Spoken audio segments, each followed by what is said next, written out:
മുയലുകളെ പ്രധാനമായും വളർത്തുന്നത് അവയുടെ ഇറച്ചിക്കും ചർമ്മത്തിനും വേണ്ടിയാണ്. കുറഞ്ഞ സമയത്തിനുള്ളിൽ പെറ്റുപെരുകാനുള്ള കഴിവ്, കൊഴുപ്പ് കുറവുള്ള ഇറച്ചി എന്നിവ കൂടാതെ കുറഞ്ഞ സ്ഥല സൗകര്യത്തിലും ചെറിയ മുതൽ മുടക്കിലും ഏത് പ്രായത്തിലുള്ളവർക്കും തുടങ്ങി വളരെ പെട്ടെന്ന് തന്നെ ആദായം ഉണ്ടാക്കാം എന്നതാണ് മുയൽ കൃഷിയുടെ പ്രത്യേകത.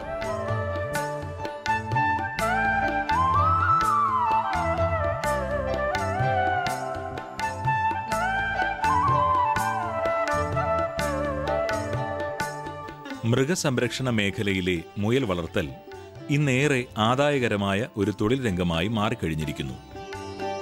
ഓമന മൃഗഗണത്തിൽപ്പെടുന്നതിനൊപ്പം സ്വാദിഷ്ടമായ ഒരു മാംസവിഭവം എന്ന തലത്തിലും മുയൽ ഇന്ന് മലയാളികൾക്കേറെ പ്രിയപ്പെട്ടതായിരിക്കുന്നു.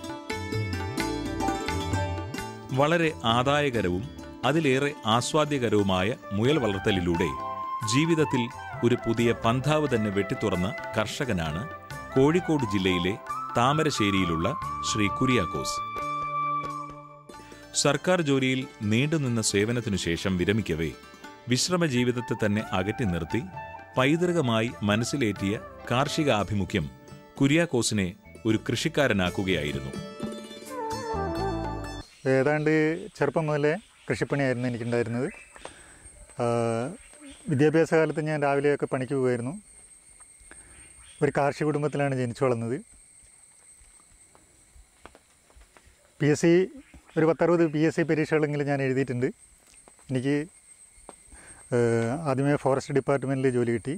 പിന്നെ എക്സൈസ് ഡിപ്പാർട്ട്മെൻറ്റിൽ കിട്ടി. ഞാൻ എക്സൈസ് ഡിപ്പാർട്ട്മെൻറ്റിൽ കഴിഞ്ഞ 22 വർഷം റിട്ടയർ ചെയ്യുന്നതിന് മുമ്പ് എക്സൈസ് പ്രിവൻറ്റീവ് ഓഫീസർ തസ്തികയിൽ റിട്ടയർ ചെയ്തു. റിട്ടയർ ചെയ്തതിന് ശേഷം എൻ്റെ ഭാര്യയ്ക്ക് ജോലിയുണ്ട്. കുട്ടികൾ വിദ്യാഭ്യാസത്തിനായി പുറത്തു പോയി കഴിഞ്ഞപ്പം ഞാൻ ഒറ്റയ്ക്കായി വീട്ടിൽ. മറ്റു പല മുത്തൂറ്റ് അതുപോലെയുള്ള പല കമ്പനികളിലും പ്രൈവറ്റ് ഫേമുകളിൽ ജോലിക്കായിട്ടുള്ള വന്നിരുന്നു. പക്ഷേ എനിക്ക് വീട് വിട്ട് പോകാൻ പറ്റാത്തതുകൊണ്ട് ഒരവസ്ഥ ഉള്ളതുകൊണ്ട് എന്തെങ്കിലും സ്വന്തമായി തൊഴിൽ ചെയ്യണമെന്ന് ചിന്തിച്ചിട്ട് ഒരു ദിവസം TV പ്രോഗ്രാമിൽ മുയൽ വളർത്തുന്നതിനെക്കുറിച്ചുള്ള ഫീച്ചർ ഉണ്ടായിരുന്നു. അത് കണ്ട് അപ്പോൾ അതുപോലെ ഒന്ന് തുടങ്ങാമെന്ന് വിചാരിച്ച് ആദ്യം ഒരു 20 മുയലിനെ ചുണ്ടയിൽ പോയി വാങ്ങി. ന്യൂസിലൻഡ് വൈറ്റ്, സോവിയറ്റ് ചിഞ്ചില, ഈ പറഞ്ഞ 2 ഐറ്റത്തിലുള്ള കുഞ്ഞുങ്ങളെയാണ് വാങ്ങിയത്.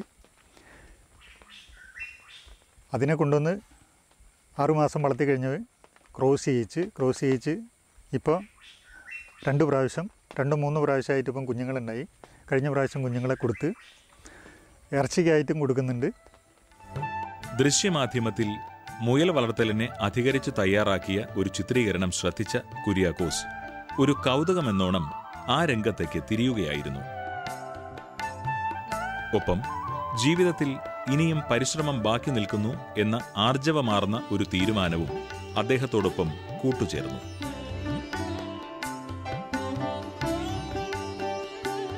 ന്യൂസിലാൻഡ് വൈറ്റ്, സോവിയറ്റ് ചിഞ്ചില എന്നീ ഇനത്തിൽപ്പെട്ട 20 മുയലുകളെ വാങ്ങി വളർത്തിയായിരുന്നു കുര്യാക്കോസ് തന്റെ മുയൽ കൃഷിക്ക് തുടക്കമിട്ടത്.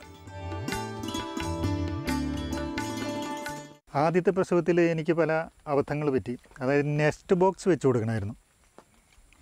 ഈ നെസ്റ്റ് ബോക്സ് ആദ്യം ഉണ്ടായിരുന്നില്ല. അപ്പോൾ അത് കൂടിൻ്റെ അടിവശത്ത് തന്നെ പ്രസവിച്ച് ആ കമ്പീൻ്റെ ഉള്ളിൽ കൂടെ തള്ളമുയൽ അതിനെ ചവിട്ടിയിട്ട് കുറേ എണ്ണം മരിച്ചു പോയിട്ടുണ്ട്. അപ്പോൾ രണ്ടാമത് അതിന് നെസ്റ്റ് ബോക്സ് വെക്കണമെന്ന് പറഞ്ഞ് നെസ്റ്റ് ബോക്സ് വെച്ച് ഇപ്പോൾ പ്രസവിക്കത്തിലുള്ള എല്ലാ കുഞ്ഞുങ്ങളും 8-9 കുഞ്ഞുങ്ങൾ പ്രസവിക്കലുണ്ട്. അതിൽ 7-8 ജീവിച്ച് കിട്ടുന്നുണ്ട്. 6 മാസങ്ങൾ കഴിയവേ ഒരു പെൺമുയലിൽ നിന്നും 9ഓളം കുട്ടികൾ ലഭ്യമായെങ്കിലും കൂട് നിർമ്മാണത്തിലുണ്ടായ അശ്രദ്ധ ചില കുഞ്ഞുങ്ങളുടെ ജീവൻ അപഹരിക്കവേ പരിപൂർണ സുരക്ഷിതമായ കൂട് നിർമ്മാണത്തെപ്പറ്റി കുര്യാക്കോസ് ചിന്തിക്കുകയും പ്രസവ സമയത്തെ മുയൽ കുഞ്ഞുങ്ങളുടെ സംരക്ഷണത്തിനായി നെസ്റ്റ് ബോക്സ് അടക്കമുള്ള കമ്പിവേലിയിൽ തീർത്ത മുയൽക്കൂടുകൾ സ്വയം നിർമ്മിക്കുകയും ചെയ്തു.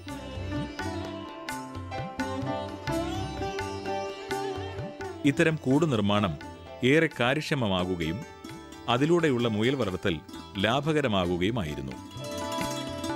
ഇവിടെ കാണുന്ന കൂടുകൾ ഉണ്ടാക്കിയത് മുഴുവനും ഞാൻ തന്നെയാണ്.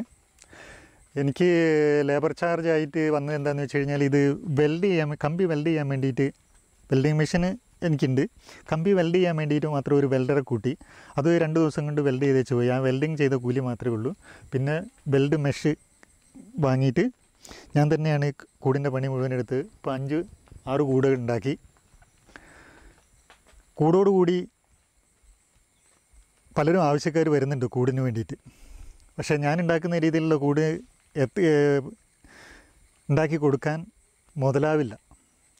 അത്ര മുയലിന് സേഫ്റ്റി ആയിട്ടും നല്ല രീതിയിലുമാണ് കൂട് ഉണ്ടാക്കുന്നത്. പിന്നെ തീറ്റപാത്രം അതിൽ പിടിപ്പിക്കും, വെള്ളം കുടിക്കാനുള്ള നിപ്പിൾ പിടിപ്പിക്കും. ഓരോ കൂട്ടിലും കമ്പി അഴികളോടൊപ്പം മുയലുകൾക്കുള്ള തീറ്റപാത്രവും ജലം കുടിക്കാനുള്ള നിപ്പിളും ഘടിപ്പിച്ചിട്ടുണ്ടാകും. ആവശ്യത്തിനുള്ള ജലം പൈപ്പിലൂടെ നിപ്പിളിലേക്ക് എത്തിക്കൊണ്ടിരിക്കും. തീറ്റയായിട്ട് കൊടുക്കുന്നത് പെല്ലറ്റാണ്. റാബിറ്റ് പെല്ലറ്റ് ഇവിടെ കടയിൽ വാങ്ങാൻ കിട്ടും. പിന്നെ പയറുവർഗ്ഗങ്ങൾ, മുതിര, കടലപ്പിണ്ണാക്ക്, എള്ളും പിണ്ണാക്ക്, അതുപോലെയുള്ളതെല്ലാം കൂടി മിക്സ് ചെയ്തിട്ട് ഒരു പ്രത്യേക തീറ്റ ഉണ്ടാക്കിയിട്ട് ചെറുപയർ, വൻപയർ ഇതെല്ലാം കൂടി ചേർത്ത് പൊടിച്ച് ഒരു തീറ്റ ഉണ്ടാക്കിയിട്ട് ആ പൊടിയായിട്ടും കൊടുക്കും, പെല്ലറ്റും കൊടുക്കും. മുയലുകൾക്കുള്ള സമീകൃത ആഹാരമായി വിപണിയിൽ ലഭിക്കുന്ന റാബിറ്റ് പെല്ലറ്റാണ് പ്രധാനമായി നൽകുന്നതെങ്കിലും പോഷകപുഷ്ടമായ ഒരാഹാര രീതി കുര്യാക്കോസ് ഇവിടെ അവലംബിക്കുന്നു. ചെറുപയർ, വൻപയർ, കടല, മുതിര തുടങ്ങിയ പയർവർഗ്ഗങ്ങൾക്കൊപ്പം കടലപ്പിണ്ണാക്ക്, എള്ളിൻ പിണ്ണാക്ക് എന്നിവ കൂട്ടിക്കലർത്തിയ മിശ്രിതം മുയലിന്റെ ശാരീരിക പുഷ്ടിക്ക് ഏറെ ഫലപ്രദമാകുമെന്നും ഈ കർഷകൻ കണ്ടെത്തിയിരിക്കുന്നു.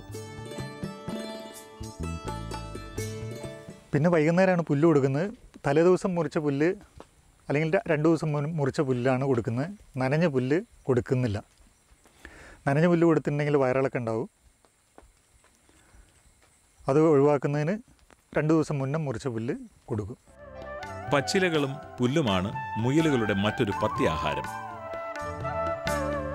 2 ദിവസങ്ങൾക്ക് മുൻപേ കരുതുന്ന നനവില്ലാത്ത പുല്ലുകളും പച്ചിലകളുമാണ് കുര്യാക്കോസ് തന്റെ മുയലുകൾക്ക് നൽകുന്നത്. നനവുള്ള പച്ചിലകളും പുല്ലും മുയലുകളിൽ വയറിളക്കം സൃഷ്ടിക്കും എന്നതിനാൽ കുര്യാക്കോസ് അവ ഒഴിവാക്കുന്നു. ഇവിടെ ലോക്കൽ മാർക്കറ്റ് അധികമില്ല. കോഴിക്കോട് കൊണ്ടുപോയി കൊടുക്കണം. അപ്പോൾ അതിന് ട്രാൻസ്പോർട്ടിങ് ഒരു ചിലവ് തന്നെയാണ്. നമ്മൾ ഈ നാട്ടിൻപുറത്ത് മുയൽ മാംസം ഉപയോഗിക്കുന്നവർ വളരെ കുറവാണ്. പിന്നെ തുഷാരഗിരി, കോടഞ്ചേരി തുഷാരഗിരി ടൂറിസ്റ്റ് കേന്ദ്രത്തിൽ അവർ മുയലിനെ എടുക്കുന്നുണ്ട്. ആൺമുയലിനെ 2 കിലോ പ്രായമാകുമ്പോൾ തുഷാരഗിരി കൊണ്ടു കൊടുക്കും. മുയൽ വളർത്തൽ ഇനി എന്നെ സംബന്ധിച്ചിടത്തോളം ഇപ്പോൾ ലാഭകരമായിട്ട് 1 വർഷം കഴിഞ്ഞ് ഞാൻ തുടങ്ങിയിട്ട് ഇപ്പോൾ അത് ലാഭകരമായിട്ട് തന്നെയാണ് മുന്നോട്ട് പോയിക്കൊണ്ടിരിക്കുന്നത്. ഒരു 6 മാസത്തേനോ അല്ലെങ്കിൽ 9 മാസത്തേനോ നമുക്കിതിൽ നിന്നൊരു വരുമാനവും പ്രതീക്ഷിക്കാൻ പറ്റില്ല. മുയൽ വളർത്തൽ തുടങ്ങി 6 മാസം മുതൽ 9 മാസം വരെ വളർച്ചയുടെ കാലഘട്ടമാണ്. അതിനുശേഷമാണ് മുയലുകളെ വിൽപ്പനയ്ക്കായി വിപണിയിൽ എത്തിക്കുന്നത്. ആൺമുയലുകൾ 2 കിലോഗ്രാം ഭാരമാകുന്നതോടെ ഇറച്ചിക്കായി വിൽക്കപ്പെടുന്നു. വിപണികൾക്കൊപ്പം നേരിട്ട് ഹോട്ടലുകളിലും ഇവ എത്തപ്പെടുന്നു. ഒപ്പം കൗതുകകരമായ മുയൽ വളർത്തലിനും ഇവ വിറ്റുപോകുന്നു. ഓരോ മുയലിനും പ്രത്യേകം ശ്രദ്ധിക്കണം. എന്തെങ്കിലും അസുഖം ഉണ്ടെന്നുണ്ടെങ്കിൽ അതിനെ പ്രത്യേകം നമുക്ക് ഒരു ദിവസം കൊണ്ട് തന്നെ ഇന്നലത്തെ ആക്ടിവിറ്റീസ് അല്ല ഇന്ന് കാണുന്നുണ്ടെങ്കിൽ അതിനെന്തോ അസുഖം ഉണ്ടെന്നുള്ളത് ആണ്. അപ്പോൾ ആ അസുഖത്തിന് എന്താണെന്ന് വെച്ച് കഴിഞ്ഞാൽ അതിന് നമ്മൾ മരുന്ന് കൊടുക്കണം. മുയലുകളെ ബാധിക്കുന്ന അസുഖങ്ങളെ വളരെ ശ്രദ്ധിക്കേണ്ടതുണ്ടെന്നാണ് ഈ കർഷകന്റെ അനുഭവസാക്ഷ്യമാർന്ന വെളിപ്പെടുത്തൽ. കൃത്യമായ പരിചരണവും അതിസൂക്ഷ്മമായ ശ്രദ്ധയും ഇക്കാര്യത്തിൽ വേണ്ടതുണ്ട്. മൃഗസംരക്ഷണ രംഗത്ത് ഓമന മൃഗപരിപാലനത്തിലെ മുയൽ വളർത്തൽ മികവുറ്റ ആദായം തന്നെ കർഷകന് നൽകുന്നു എന്നതിന്റെ നേർക്കാഴ്ചയാണ് കോഴിക്കോട്ടെ ഈ കർഷകന്റെ കാർഷിക ജീവിതം. അത് ഉൾക്കൊള്ളാനാകുന്ന കാർഷിക മനസ്സുകൾക്ക് ആ കർഷക ഹൃദയമേകുന്നത് നിതാന്ത സ്വാഗതം തന്നെ.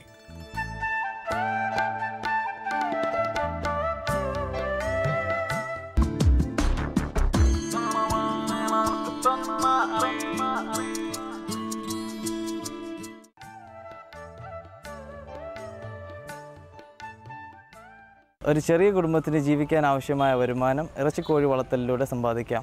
സ്വന്തമായ സ്ഥലത്ത് കുറഞ്ഞത് 2000 ചതുരശ്ര അടി വിസ്തീർണമുള്ള ഫാം ഷെഡും വൈദ്യുതി കണക്ഷനും വെള്ളവും ലോറി കയറി വരാനുള്ള വഴിയുമുണ്ടെങ്കിൽ ആർക്കും ഇൻ്റഗ്രേറ്റഡ് കോഴി വളർത്തൽ പദ്ധതി തുടങ്ങാം.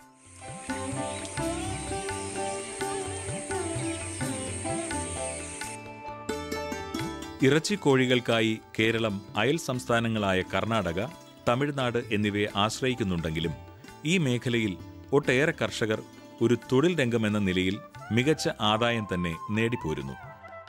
കോഴി വളർത്തലിൽ അടിസ്ഥാന സൗകര്യമുള്ള കൂടുകളിലേക്ക് കോഴിക്കുഞ്ഞുങ്ങളെ സൗജന്യമായി നൽകി 45 ദിവസങ്ങൾ കഴിയവേ അവയ്ക്ക് വില നൽകി വാങ്ങിക്കൊണ്ടുപോയി വിപണിയിൽ എത്തിക്കുന്ന പുതിയ പദ്ധതി പ്രവർത്തനങ്ങൾ സംസ്ഥാനത്തെ നിരവധി കർഷകർ ഒരു തൊഴിൽ സംരംഭമായി സ്വീകരിച്ചിരിക്കുന്നു. ഈ കോഴി വളർത്തൽ രീതിയിലേക്ക് ഏറെ പ്രതീക്ഷയോടെ കടന്നുവന്ന ഒരു യുവ കർഷകനാണ് കോഴിക്കോട് താമരശ്ശേരിയിലുള്ള ശ്രീ രാജൻ വർഗീസ്. 10-15 വർഷമായിട്ട് പശുക്കളെ വളർത്തി 8-10 പശുക്കളെ ഉണ്ടായിരുന്നു. അതിൽ നിന്ന് ഒരു ആദായം കിട്ടാതെ വന്നുകൊണ്ട് ഭീമമായ കാലിത്തീറ്റയുടെ വില വർധനവും പിന്നെ പശുക്കൾക്ക് രോഗബാധയും ചെന പിടിക്കാതെ വരികയും അങ്ങനെ പാലിന് വില തീരെ കുറവാകുകയും ചെയ്തതിൻ്റെ പേരിൽ ഞാനൊരു പുതിയ കോഴി വളർത്തൽ ഒരു പുതിയ ഇതിലേക്ക് തിരിഞ്ഞിരിക്കുകയാണ്. എൻ്റെ ആദ്യത്തെ ബാച്ചാണിത്. നല്ലൊരു സംഖ്യ മുടക്കി ഞാൻ ഒരു ഷെഡ് കെട്ടി അത് ടാർപ്പായിട്ട് ഒക്കെ മേഞ്ഞ ഷീറ്റിൻ്റെ അടിയിൽ ഓലയൊക്കെ ഇട്ട് ഒരു ഇതൊക്കെ ചെയ്തു. ഇനി കുഞ്ഞുങ്ങളെ താമരശ്ശേരി എന്നൊരു കമ്പനിയാണ് തരുന്നത്. ഒരു ദിവസം പ്രായമായ കുഞ്ഞുങ്ങളെയാണ് അവർ വളർത്താൻ തരുന്നത്. നമ്മൾ വളർത്തി കൊടുത്താൽ മാത്രം മതി. അവർ അതിൻ്റെ തീറ്റ, മരുന്ന് എല്ലാ കാര്യങ്ങളും അവർ ദിവസം വന്ന് അതിൻ്റെ കാര്യങ്ങളൊക്കെ പറഞ്ഞു തരും. നമ്മളിത് വളർത്തി 45 ദിവസം കൊണ്ട് അവർ പിടിച്ചോളും. പിടിക്കുമ്പോൾ നമുക്ക് കിലോയ്ക്ക് 6 രൂപ തൊഴിൽ തരാം എന്നാണ് പറഞ്ഞിരിക്കുന്നത്.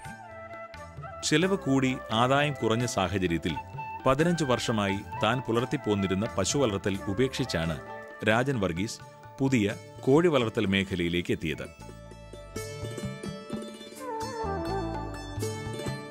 സിമന്റും ചല്ലിയുമിട്ട് കോൺക്രീറ്റ് ചെയ്ത തറയും മുകൾ ഭാഗം ഷീറ്റ് കൊണ്ട് മറച്ചതുമായ 3000 സ്ക്വയർ ഫീറ്റ് വിസ്തീർണമുള്ള കോഴിക്കൂടാണ് രാജൻ വർഗീസ് കോഴി വളർത്തലിനുള്ള അടിസ്ഥാന സൗകര്യമൊരുക്കി നിർമ്മിച്ചത്.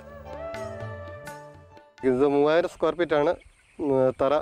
അപ്പോൾ ഒരു സ്ക്വയർ ഫീറ്റിന് ഒരു സ്ക്വയർ ഫീറ്റിന് ഒരു കോഴി എന്നാണ് നിലനിൽക്കുന്നത്. അവർ 3000 കോഴിയാണ് ഇട്ട് തന്നെ 3000 സ്ക്വയർ ഫീറ്റ് സ്ഥലമുള്ളതുകൊണ്ട് പിന്നെ മരുന്നും കാര്യങ്ങളൊക്കെ അവർ ഡെയിലി വന്ന് നമുക്ക് പറഞ്ഞു തരും. സ്ക്വയർ ഫീറ്റിന് ഒരു കോഴിക്കുഞ്ഞ് എന്ന നിലയിൽ വിതരണ ഏജൻസി എത്തിച്ച 3000 കോഴിക്കുഞ്ഞുങ്ങളെ ഈ കർഷകൻ തന്റെ കൂട്ടിൽ വളർത്തുന്നു. ഒരു ദിവസം പ്രായമായ കോഴിക്കുഞ്ഞുങ്ങളെയാണ് ഇത്തരത്തിൽ വളർത്താൻ ഏൽപ്പിക്കുക. കോഴിക്കുഞ്ഞുങ്ങൾക്കാവശ്യമുള്ള തീറ്റയും രോഗപ്രതിരോധത്തിനും അസുഖത്തിനുമുള്ള മരുന്നുകളും വിതരണ ഏജൻസി തന്നെ എത്തിക്കുന്നു. തീറ്റ നൽകാനുള്ള ക്രമീകരണവും വെള്ളം കുടിക്കാനുള്ള ഓട്ടോമാറ്റിക് സംവിധാനവും കൂട്ടിൽ സജ്ജീകരിച്ചിരിക്കുന്നു. കൂട്ടിലെ കോൺക്രീറ്റ് തറയിൽ നിരത്തിയ പതിരും അറക്കപ്പൊടിയും അടങ്ങുന്ന പ്രതലം കോഴി വളർത്തലിൽ പ്രധാനമാണ്. ദിവസേന ഈ മിശ്രിതം ഇളക്കി കൊടുക്കേണ്ടതുമുണ്ട്. കോഴീനെ അവർ 45 ദിവസം പിടിക്കുമെന്നാണ് പറഞ്ഞിരിക്കുന്നത്. 45 ദിവസം പിടിച്ചു കഴിഞ്ഞാൽ കൂട് നമ്മൾ അടിച്ച് വൃത്തിയാക്കി കുമ്മായ അടിച്ച് അണുയുക്തമാക്കി 8-ാം ദിവസം വീണ്ടും അവർ കോഴീനെ ഇട്ട് തരും. അപ്പോൾ ഒരു വർഷത്തിൽ ഒരു 12 മാസത്തിനുള്ളിൽ ഒരു 7 ബാച്ച് കോഴി പോകും എന്ന് വിചാരിക്കുന്നു. ഒരു ബാച്ചിൽ ഒരു 10-35 രൂപ പ്രതീക്ഷിക്കുന്നു വരുമാനം. ഒരു 2 ലക്ഷം രൂപയുടെ അടുത്ത് ഒരു വർഷം വരുമാനം പ്രതീക്ഷിച്ചുകൊണ്ടാണ് ഈ പശു വളർത്തലിൽ നിന്നും കോഴിയിലേക്ക് മാറിയത്. 45 ദിവസങ്ങൾ കഴിയവേ 1 കിലോഗ്രാമിന് 8 രൂപ നിരക്കിൽ വിതരണ ഏജൻസി തന്നെ കോഴികളെ വാങ്ങും എന്നാണ് കരാർ. 3000 കോഴികൾ അടങ്ങുന്ന ആദ്യ ബാച്ചിന്റെ വിൽപ്പനയ്ക്ക് ശേഷം കോഴിക്കൂട് കുമ്മായമിട്ട് അണുവിമുക്തമാക്കേണ്ടതുണ്ട്. തുടർന്ന് 8 ദിവസങ്ങൾ കഴിഞ്ഞാണ് അടുത്ത ബാച്ചിലെ 3000 കോഴിക്കുഞ്ഞുങ്ങളെത്തുക. കോഴികളുടെ പരിചരണത്തിൽ അതീവ ശ്രദ്ധ പുലർത്തേണ്ടതുണ്ട്. തീറ്റ, വെള്ളം, മരുന്ന്, ശുചിത്വം എന്നിവ ഏറെ പ്രധാനം. ഇക്കാര്യത്തിൽ രാജൻ വർഗീസിനൊപ്പം കുടുംബാംഗങ്ങളും കൂട്ടുചേരുന്നു. 3000 കോഴികൾ അടങ്ങുന്ന ആദ്യ ബാച്ചിന്റെ വിൽപ്പനയിലൂടെ 35,000-ഓളം രൂപ വരുമാനമായി ലഭിക്കും എന്നാണ് കണക്ക്. വർഷത്തിൽ 8-ലേറെ വരുന്ന ബാച്ചുകളിൽ നിന്നായി അത് ലക്ഷങ്ങളിലേക്ക് മാറവേ മികച്ച ആദായമേകുന്ന ഒരു തൊഴിൽ സംരംഭം തന്നെയാണ് ഈ കോഴി വളർത്തൽ മേഖലയെന്ന് പറയുമ്പോൾ താമരശ്ശേരി രാജൻ വർഗീസ് എന്ന ഈ കർഷകന് തികഞ്ഞ പ്രതീക്ഷ. ആ പ്രതീക്ഷ നിലനിൽക്കവേ ഈ രംഗത്തേക്ക് കൂടുതൽ കർഷകർ കടന്നുവരും എന്ന മറ്റൊരു പ്രതീക്ഷയ്ക്കും സാധ്യതയേറുന്നു.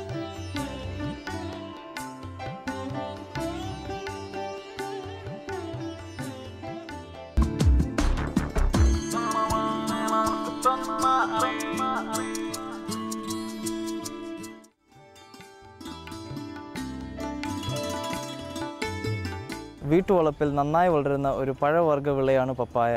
പോഷകമൂല്യങ്ങൾ ഏറെയുള്ള ഒരു നാടൻ പഴമാണിത്. പപ്പയ്ക്ക, കപ്പയ്ക്ക, ഓമയ്ക്ക, പപ്പാളി, കറിമൂസ എന്നീ നാമത്തിൽ ഇവ അറിയപ്പെടുന്നു.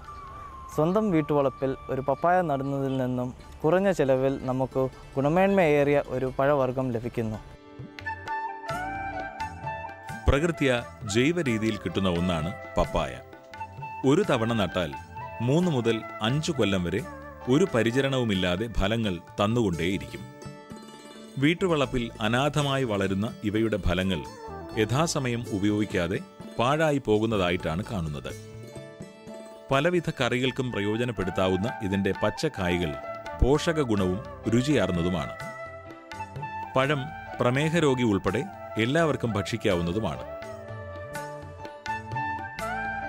പപ്പായയിൽ ആൺ പെൺ ചെടികൾ വെവ്വേറെയുണ്ട്. ചെടികൾ പൂത്തുകഴിഞ്ഞാൽ മാത്രമേ ഇവ തിരിച്ചറിയാൻ കഴിയൂ. വ്യാവസായിക അടിസ്ഥാനത്തിൽ കൃഷി ചെയ്യുമ്പോൾ 10 ചെടികൾക്ക് ഒരു ആൺചെടി എന്ന തോതിൽ നിലനിർത്തണം. ഏപ്രിൽ മെയ് മാസങ്ങളിൽ വിത്തുപാകാം. 4 മുതൽ 6 ആഴ്ച പ്രായമാകുമ്പോൾ തൈകൾ പറിച്ചു നടാൻ പാകമാകും. മെയ് ജൂൺ മാസങ്ങളിൽ കാലവർഷാരംഭത്തോടെ നടുന്നതാണ് നല്ലത്. ഓരോ ചെടിക്കും ശുപാർശ പ്രകാരമുള്ള രാസവളങ്ങൾ വ്യാവസായിക അടിസ്ഥാനത്തിൽ കൃഷി ചെയ്യുമ്പോൾ ചേർത്തു കൊടുക്കണം. ഇപ്രകാരമുള്ള കൃഷിയിൽ 6 മാസക്കാലം വരെ പച്ചക്കറികൾ ഇടവിളയായി കൃഷി ചെയ്യാവുന്നതാണ്. തൈകൾ നട്ട് 3 മുതൽ 5 മാസം വരെ ആകുമ്പോൾ വിളവ് ലഭിച്ചു തുടങ്ങും. ഒരു ചെടിയിൽ നിന്ന് 25 മുതൽ 30 പഴങ്ങൾ വരെ ലഭിക്കും. ഒരു കായ്ക്ക് 4 മുതൽ 5 കിലോഗ്രാം വരെ തൂക്കം വരും. കറി വയ്ക്കാൻ മൂപ്പെത്തുന്നതിന് മുൻപ് വിളവെടുക്കണം. പൊതുവെ രോഗകീടബാധ കുറഞ്ഞ വിളയാണ് പപ്പായ. നഴ്സറിയിലെ തൈ അഴുകൽ, തണ്ടുചീയൽ എന്നിവയാണ് പ്രധാന രോഗങ്ങൾ. 1% വീര്യമുള്ള ബോഡോ മിശ്രിതം തളിക്കുക, തണ്ടുകളിൽ ബോഡോ പേസ്റ്റ് പുരട്ടുക എന്നിവയാണ് നിയന്ത്രണ മാർഗങ്ങൾ. പപ്പായ മൊസൈക്ക്, ഇലച്ചുരുളൻ എന്നിവയാണ് പ്രധാന വൈറസ് രോഗങ്ങൾ.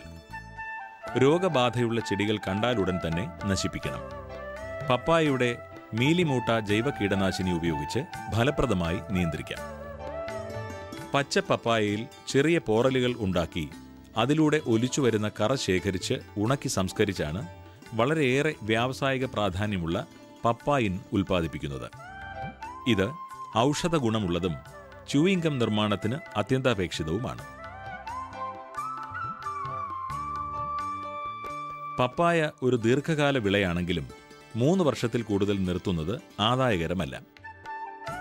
പപ്പായ കൃഷി പ്രോത്സാഹിപ്പിക്കുന്നത് വഴി കുറഞ്ഞ ചെലവിൽ ഗുണമേന്മയേറിയ ഒരു പഴവർഗ്ഗം നമുക്ക് ലഭിക്കുന്നു.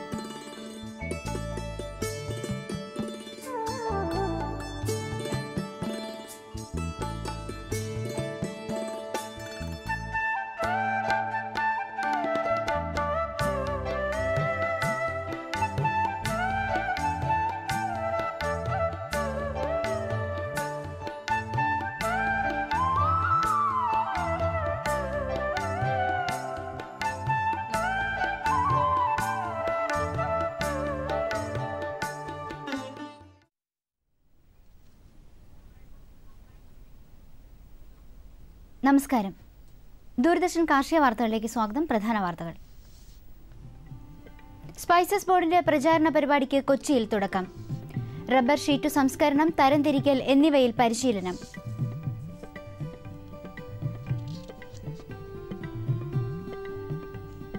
ഇന്ത്യൻ സുഗന്ധവ്യഞ്ജനങ്ങളുടെ രുചിപ്പെരുമ വിളിച്ചോതുന്ന Indian cuisine symphony of spices എന്ന പ്രചാരണ പരിപാടിക്ക് കൊച്ചിയിൽ തുടക്കം കുറിച്ചു. സ്പൈസസ് ബോർഡിന്റെ പരസ്യ ചിത്രങ്ങളും തിരഞ്ഞെടുത്ത പ്രമുഖ സുഗന്ധവ്യഞ്ജനങ്ങളുടെ കൗതുകകരമായ വിഷയങ്ങളെ ആസ്പദമാക്കി തയ്യാറാക്കിയ സ്പൈസസ് സ്റ്റോറി എന്ന കോഫി ടേബിൾ ബുക്കും കേന്ദ്ര വാണിജ്യ സഹമന്ത്രി ശ്രീമതി നിർമ്മല സീതാരാമൻ പ്രകാശനം ചെയ്തു. സുഗന്ധവ്യഞ്ജനങ്ങളുടെ വില സ്ഥിരത ഉറപ്പുവരുത്താൻ സംസ്ഥാന സർക്കാർ കേന്ദ്ര ഗവൺമെന്റുമായും സ്പൈസസ് ബോർഡുമായും ചേർന്ന് പ്രവർത്തിക്കണമെന്നും മന്ത്രി അഭ്യർത്ഥിച്ചു. സ്പൈസസ് ബോർഡിന്റെ ക്വാളിറ്റി ഇവാലുവേഷൻ ലബോറട്ടറി വിവിധ പരിശീലന പരിപാടികൾ സംഘടിപ്പിക്കുന്നു. ബോർഡിൽ രജിസ്റ്റർ ചെയ്തിട്ടുള്ള സുഗന്ധവ്യഞ്ജന കയറ്റുമതി കമ്പനികൾ സ്പോൺസർ ചെയ്യുന്നവർക്കും സ്വകാര്യ ലബോറട്ടറികളിൽ നിന്നും മറ്റു സ്ഥാപനങ്ങളിൽ നിന്നുമുള്ളവർക്കുമാണ് പരിശീലനം. ഗുണമേന്മ നിർണ്ണയത്തിന് ആവശ്യമായ പരിശോധനാ രീതികൾ, വിവിധ സാങ്കേതിക ഉപകരണങ്ങൾ കൈകാര്യം ചെയ്യുന്നതിനുള്ള പ്രാവീണ്യം എന്നിവ പരിശീലന പരിപാടിയിൽ ഉൾപ്പെടുത്തിയിട്ടുണ്ട്. പങ്കെടുക്കാൻ താൽപ്പര്യമുള്ളവർ സ്പൈസസ് ബോർഡിന്റെ കൊച്ചിയിലെ ഓഫീസുമായി ബന്ധപ്പെടുക. ഫോൺ നമ്പർ 04842349 റബ്ബർ ഷീറ്റ് സംസ്കരണം, തരംതിരിക്കൽ എന്നിവയിൽ റബ്ബർ ബോർഡ് പരിശീലനം നടത്തുന്നു. ഒക്ടോബർ 9, 10 തീയതികളിൽ കോട്ടയത്തുള്ള റബ്ബർ ട്രെയിനിംഗ് ഇൻസ്റ്റിറ്റ്യൂട്ടിലാണ് പരിശീലനം. പരിശീലന ഫീസ് 800 രൂപ. കർഷകർ, വ്യാപാരികൾ, ഉൽപ്പന്ന നിർമ്മാതാക്കൾ, റബ്ബർ പാൽ സംസ്കരണ, ഷീറ്റ് നിർമ്മാണ ജോലികളിൽ ഏർപ്പെട്ടിരിക്കുന്നവർ എന്നിവർക്ക് പങ്കെടുക്കാം. വിശദമായ വിവരങ്ങൾക്ക് ബന്ധപ്പെടേണ്ട ഫോൺ നമ്പർ 048123532325. കോഴിക്കോട് ആസ്ഥാനമായുള്ള ഭാരതീയ സുഗന്ധവിള ഗവേഷണ സ്ഥാപനം എറണാകുളം, ഇടുക്കി, കോട്ടയം ജില്ലകളിലെ വിവിധ കൃഷിയിടങ്ങളിലെ മികച്ച ജാതി മരങ്ങൾ ഒരു പഠനത്തിലൂടെ കണ്ടെത്തി. മികച്ച വിളവും ഗുണമേന്മയുമുള്ള കായ്കൾ, ജാതിപത്രികൾ എന്നിവ നൽകുന്നതാണ് പുതിയ ജാതിമരങ്ങൾ. ഇനി കമ്പോള നിലവാരം. വെളിച്ചെണ്ണ കൊച്ചി ക്വിൻ്റലിന് 17,000 രൂപ, കോഴിക്കോട് 16,600 രൂപ, തൃശൂർ 14,900 രൂപ, കൊപ്ര കൊച്ചി 10,100 രൂപ, കോഴിക്കോട് 10,600 രൂപ, തൃശൂർ 9,965 രൂപ.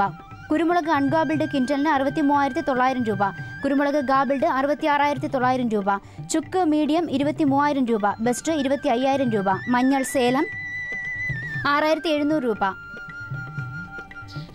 ഇനി കമ്പോള അവലോകനം.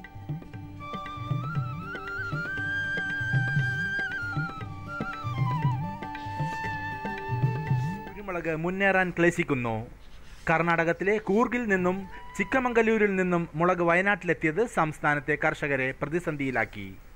കൂർഗ് ചരക്ക് കിലോ 635 താഴ്ന്നത് ഹൈറേഞ്ച് മുളക് വിലയെ ബാധിച്ചിട്ടുണ്ട്. വിദേശ രാജ്യങ്ങളിൽ നിന്ന് ഇന്ത്യൻ ചരക്കിന് അന്വേഷണങ്ങളില്ല. രാജ്യാന്തര റബ്ബർ വിപണിയിലെ തളർച്ച കണ്ട് ഇന്ത്യൻ ടയർ നിർമ്മാതാക്കൾ ഇടപാടുകളുടെ ആദ്യ പകുതിയിൽ രംഗത്ത് നിന്ന് വിട്ടുനിന്നു. അതേസമയം റബ്ബർ പ്രതിസന്ധി പരിഹരിക്കാൻ അടിയന്തര നടപടികൾ സ്വീകരിക്കുമെന്ന വാണിജ്യ മന്ത്രിയുടെ വെളിപ്പെടുത്തൽ ചെറുകിട കർഷകർക്ക് പ്രതീക്ഷ പകർന്നു. ലേലത്തിലേക്കുള്ള ഏലക്ക വരവ് കനത്തെങ്കിലും ഉത്സവ ഡിമാൻഡ് തേക്കടി ലേലത്തിൽ ഉൽപ്പന്നത്തിൻ്റെ വില കിലോ 1000 രൂപയ്ക്ക് മുകളിലെത്തിച്ചു. എന്നാൽ അവധി വ്യാപാരത്തിലെ തളർച്ച തുടരുന്നു. ഓയിൽ മില്ലുകാർ വെളിച്ചെണ്ണ റിലീസിംഗ് ശക്തമാക്കി. കൊപ്ര സ്റ്റഡി നിലവാരത്തിൽ.